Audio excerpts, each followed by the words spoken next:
Bonjour à tous et bonjour à toutes et bienvenue dans la cinquième et dernière partie de ce petit guide stratégique. Aujourd'hui, on va parler des tiers stratégiques, des règles en vigueur lors d'un match et on finira avec un petit lexique stratégique. C'est parti. Chapitre 7. Tiers et règlements. Tout d'abord, je tiens à préciser que tout ce que je vais aborder dans ce chapitre concerne les règles établies par la Smogon University. La Smogon University est une communauté anglaise qui a décidé d'instaurer des règles dans la stratégie Pokémon pour équilibrer un maximum les combats. Donc ces règles sont obligatoires seulement si l'on joue avec le simulateur de combat Pokémon instauré par la Smogon University, Pokémon Showdown. Cependant, une bonne partie des tournois non organisés par Nintendo décident de suivre ces règles. Ce règlement est donc reconnu par la grande majorité des joueurs stratégiques. Il faut également savoir qu'il existe d'autres règlements instaurés par d'autres communautés ainsi qu'un règlement instauré par Nintendo. D'ailleurs, la plupart des tournois Nintendo se font dans le format VGC où l'on s'affronte en combat double. Sur ce, parlons des tiers stratégiques. Un tiers est un regroupement de Pokémon en fonction de leur taux d'utilisation, ce qui signifie que les tiers ne sont pas fixes et changent régulièrement. Avant de faire un match Pokémon, on choisit avec notre adversaire dans quel tiers le match se déroulera. Il y en a 4 principaux. L'Overused, appelé OU, où on y retrouve tous les Pokémon surutilisés. L'Underused, appelé UU, où l'on y retrouve tous les Pokémon sous-utilisés. Le Rarely Used, appelé RU, où l'on y retrouve tous les Pokémon rarement utilisés. Et le Never Used, dit NU, où on y retrouve tous les Pokémon jamais utilisés. On peut également ajouter le PU, un tiers contenant des Pokémon encore moins joués que le Never Used, qui était paru relativement récemment. L'avantage de ce système de tiers est de séparer les Pokémon trop puissants et trop efficaces en combat des Pokémon moins balèzes. Il convient donc de bien choisir le tiers dans lequel l'on souhaite jouer en fonction des Pokémon et des stratégies que l'on souhaite appliquer. Sachez également que l'on peut toujours jouer des Pokémon des tiers inférieurs dans les tiers supérieurs, mais jamais l'inverse. Ce n'est pas parce qu'un Pokémon est peu utilisé qu'il est forcément inutile dans les tiers supérieurs. Il y a également des tiers un peu spéciaux mais tout autant intéressants qui ne se basent pas sur le taux d'utilisation des Pokémon. Il y a par exemple l'Uber ou Uber qui recense les Pokémon interdits de l'Overused comme certains légendaires. Il y a également le Little Cup où l'on joue avec des Pokémon niveau 5 et non niveau 100 comme dans les autres tiers et tant d'autres. En plus des tiers à respecter, il y a également des règles à respecter. Voici le règlement général qui s'applique dans quasiment tous les tiers. Première clause, l'attaque vantardise est interdite. Deuxième clause, il est interdit d'endormir plus d'un Pokémon adverse à la fois. Troisième clause, un seul Pokémon maximum de la team a le droit d'avoir l'attaque relais et n'a pas le droit de relayer du boost en vitesse en plus d'un autre boost.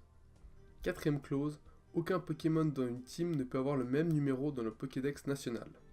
Cinquième clause, les attaques mettant KO en un coup sont interdites. Glaciation, abîme, guillotine et empalcorne. Sixième clause, le talent lunatique est interdit. Septième clause, augmenter son esquive est interdit.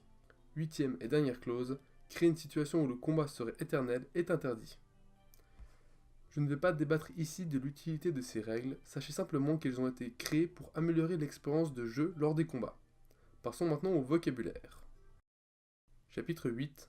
Le vocabulaire. La stratégie Pokémon a un jargon bien à lui, mélangeant français, anglais, abréviations et autres joyeusetés. Je vais vous donner quelques mots et vous les expliquer, des mots qui sont selon moi essentiels. Ce petit lexique est donc subjectif et non exhaustif. Tout d'abord, le metagame. Si vous jouez à des jeux en ligne ou des jeux de stratégie, vous avez sûrement déjà entendu ce terme. Il peut s'employer pour les MMORPG, pour les jeux de cartes sur table et encore tant de jeux de stratégie où la communauté est active. Le metagame est l'ensemble des mécanismes, stratégies ou méthodes qui résultent de l'observation et de l'expérience des joueurs. Quand on parle du metagame actuel, on désigne ce qui se fait beaucoup en ce moment, les stratégies ou Pokémon courants. C'est donc un concept empirique, muable et créé par la communauté liée à un jeu. Objet choix, choice. Voici un type d'objet bien spécifique. Je tenais à le développer ici car il n'est pas toujours évident de comprendre ce à quoi ils servent. Il existe 3 de ces objets.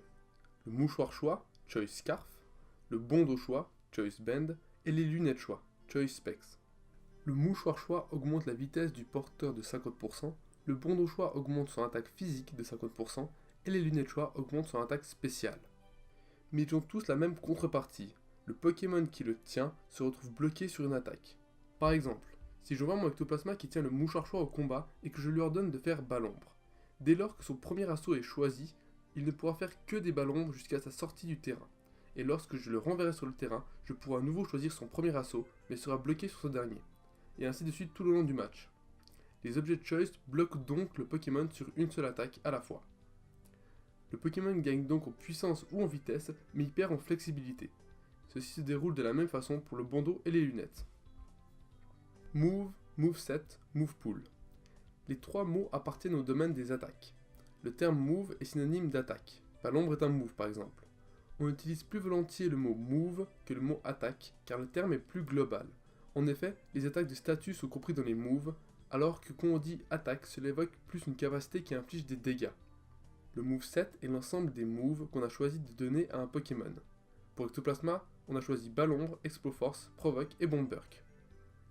Le move pool est encore plus vaste, c'est l'ensemble des moves que le Pokémon peut apprendre. Voici par exemple pour Ectoplasma la liste des moves qu'il est capable d'apprendre, son move pool. Les trois mots sont intimement liés, mais il ne faut pas les confondre.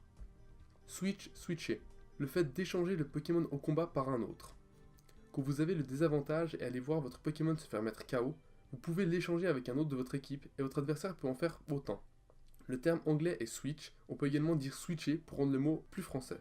Quand on débute en stratégie, il est assez peu naturel d'effectuer des switches, alors qu'en réalité, une bonne partie d'un match se joue sur les switches et les anticipations. Et pour finir, le axe. On utilise le terme axe pour désigner tout ce qui relève du hasard, de la chance ou de la malchance. Un coup critique, du axe. Une paralysie qui vous empêche d'attaquer, du axe. Vous loupez 3 fois de suite votre attaque à 95 de précision, encore du axe. C'est souvent l'aspect le plus déplaisant en stratégie, même s'il peut parfois être plaisant. Il est à la fois insupportable, car avec beaucoup de axes on peut perdre alors qu'on avait l'avantage, mais permet en même temps de ne pas avoir que des actions prévues, et il rend le jeu moins prévisible. Les règles instaurées par la Smogon University tentent de limiter le axe, non pas de le supprimer, pour rendre le jeu plus agréable. Imaginez-vous voir votre adversaire n'utiliser que des attaques qui one-shot comme Glaciation à 30% de précision et tout réussir. Smogon essaie de réguler tout ça. Et voilà, c'est la fin de ce guide stratégique en 5 parties.